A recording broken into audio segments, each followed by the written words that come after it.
नमस्कार, मी संस्कृती आणि आपण पाहत आहात नवा मराठा। देशात सध्या मोठ्या चर्चेत असलेल्या वक्फ दुरुस्ती विधेयक 2025 ला लोकसभेत मंजुरी मिळाली आहे। सत्ताधारी पक्षाने जोरदार समर्थन केल्यानंतर हे विधेयक 288 विरुद्ध 232 अशा बहुमताने मंजूर करण्यात आलं। संसदीय कार्यमंत्री किरण रिजिजू यांनी हे विधेयक सादर केल्यानंतर चर्चेचा आणि गोंधळाचा माहोल निर्माण झाला। यावेळी AIMIMचे खासदार असदुद्दीन ओवैसी यांनी विधेयकाची प्रत सभागृहात फाडत निषेध नोंदवला। लोकसभेत 12 तासांपेक्षा जास्त वेळ चर्चा झाल्यानंतर हे विधेयक मंजूर करण्यात आलं।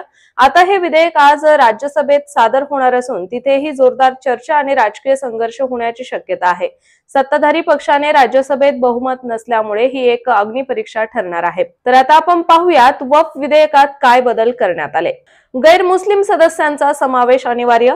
वक्फ बोर्डात आधी फक्त मुस्लिम सदस्य असत, मात्र आता किमान 2 सदस्य गैरमुस्लिम असतील असं स्पष्ट केलं आहे। वक्फ बोर्डामध्ये महिलांचे प्रतिनिधित्व वाढवण्याचे तरतुदीत निर्देश आहेत। वक्फच्या मालमत्तेचे सर्वेक्षण करण्याचा अधिकार आता जिल्हाधिकाऱ्यांना दिला जाणार आहे।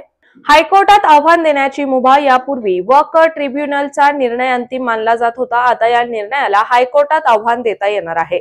मशीद असलेल्या परंतु दान न केलेल्या जमिनीवर वक्फचा दावा मान्य नाही, यामुळे अनेक वादग्रस्त प्रकरणांमध्ये स्पष्टता येईल असा दावा करण्यात येतोय। मात्र हे विधेयक मंजूर झाल्यानंतर भाजप नेते रविशंकर प्रसाद यांनी प्रतिक्रिया देताना म्हटलं की हा एक ऐतिहासिक निर्णय आहे। हे विधेयक गरीब मुस्लिमांना फायदे देईल आणि वक्फ मालमत्तेचे योग्य व्यवस्थापन होईल। तसेच विरोधकांनी या विधेयकाला असंवैधानिक ठरवत याला मुस्लिम समाजावर अन्याय करणारे विधेयक म्हटलं आहे।